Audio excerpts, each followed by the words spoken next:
Welcome back. Now, for those of you who are regular viewers, you know that we've been focusing on menstrual health this month on our wellness segment. And helping us with this is Dr. Busayo Awolola. Now, she's a public health professional and program manager with experience in research and social development. She also holds a BSc in human physiology and an MBBS, that's a Bachelor of Medicine and Bachelor of Surgery, from Bowen University. Right now, she is going to be helping us as she is the founder and team lead of WED Forum, where she's led projects focused on sexual reproductive health and rights, as well as menstrual health and hygiene. It's great to have you back with us. Yes. Now, we've covered quite a few areas. Last week's topic, where we talked about the colors of blood, that one, raised a lot of, questions, and we got a lot of responses online. But we have to actually break down one of the questions. Yep. Today's topic is actually about busting myths and stating some facts. Yep. But not a lot of people know what the actual menstrual cycle is. How can we break that down? Actually, the general myth is that many persons says menstrual cycle is meant to be 28 days. Okay. But usually it's not 28 days. For many persons, it's said that 1 in 6 women only have a regular 28-day cycle. So if you put 6 women together, one will only have a 28-day cycle. So it's very important to have knowledge about what the whole phase is. Okay. Because the duration of each phase of menstrual cycle will determine the length of the cycle itself. So, you've used the term cycle, right?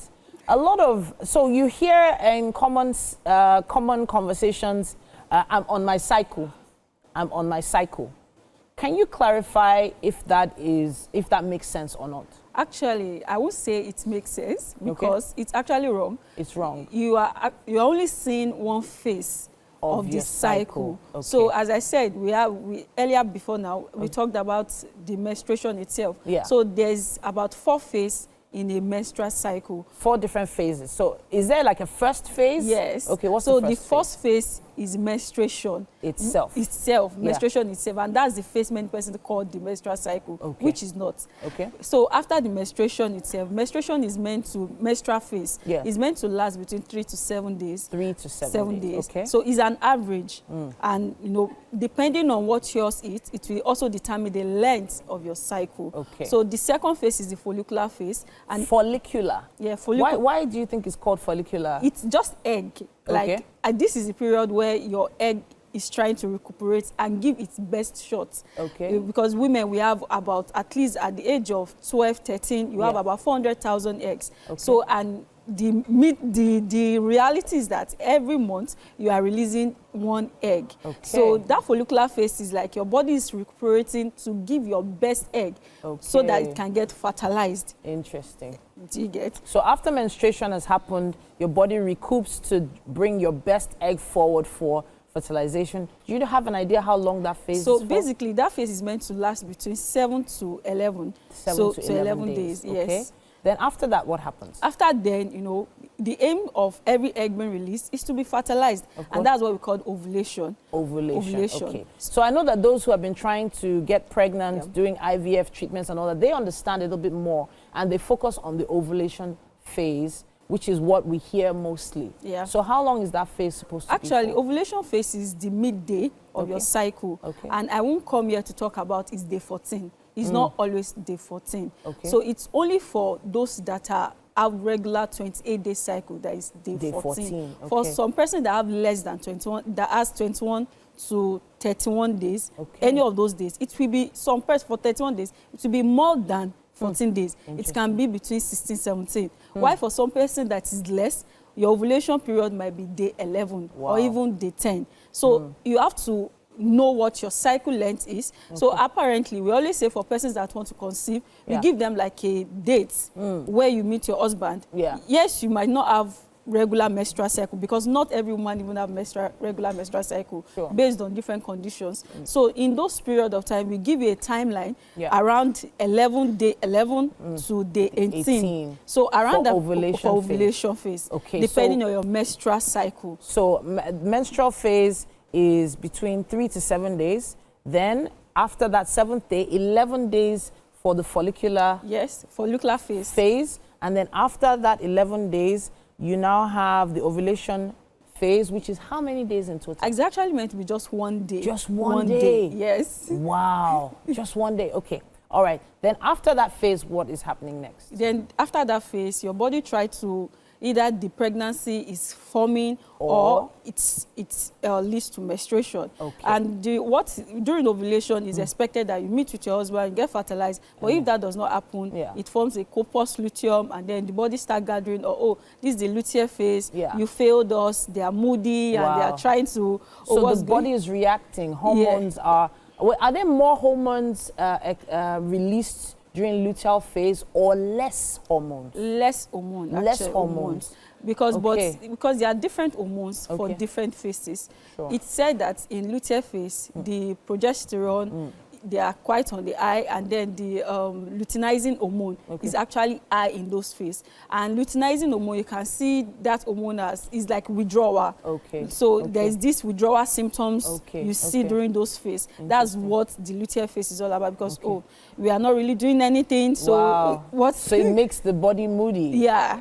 That actually makes so much sense. And this is making so much sense. I don't know why it is just clicking right now, which is why some people have mood swings during the time just before their menstruation starts. Exactly. Yeah. So that's luteal phase is like how long? How many days? Actually, it's expected to be about 14 days. That's 2 weeks. But most of the times, it didn't. The peak of it is always towards the menstruation phase. Okay. All right. Less hormones are being released, meaning that you're moody, not more hormones.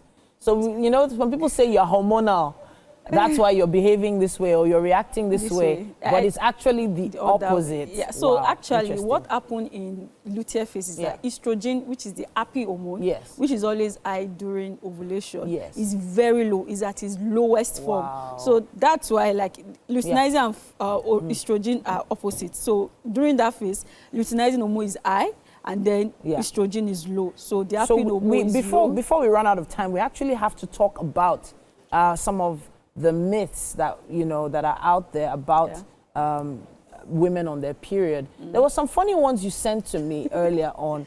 Which is the first one we want to deal with? Okay, so I think it's the aspect of cooking moi moi or anything made out of beans, or even beans generally during periods. Okay, so what's the myth itself? The myth itself, the food will not be done.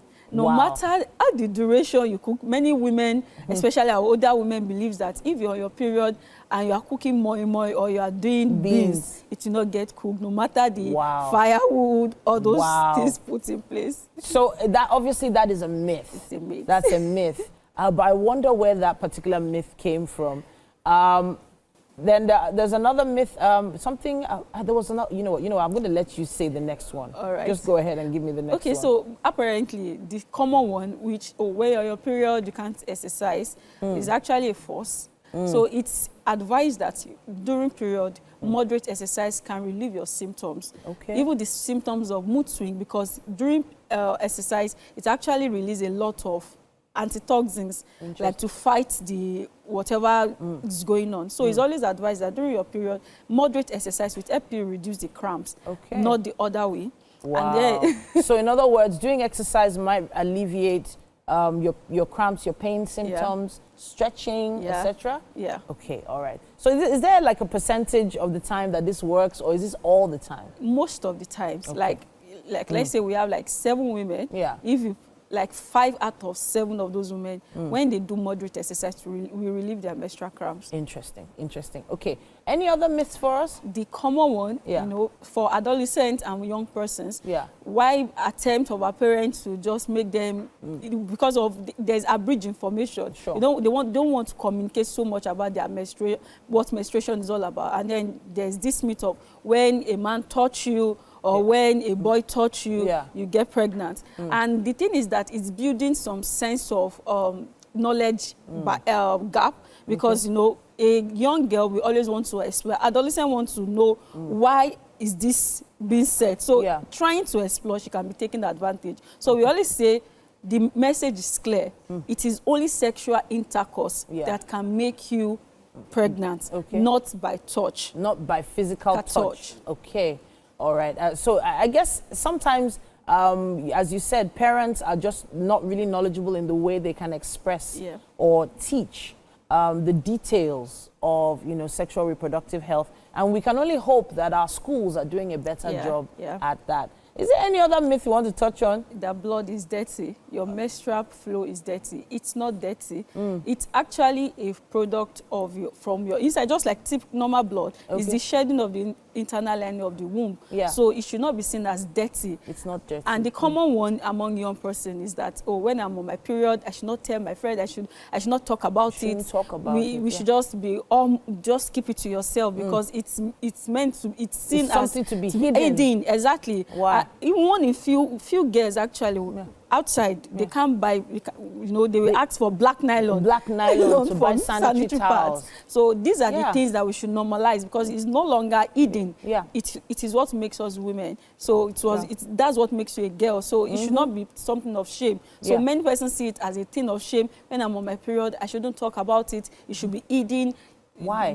Why do you think there's a shame? There's body shaming when it comes to being on a period. So I've seen this black nylon thing before, where even the man in the supermarket, first of all, brought newspaper to wrap the sanitary towel first. Then he now said, wait, I'm coming, let me bring black nylon. I'm like, it's sanitary towel. It's not, well, for lack of a better word, cigarettes. It's not one bad, you know. I don't know. I'm just saying, it's something women use every single month.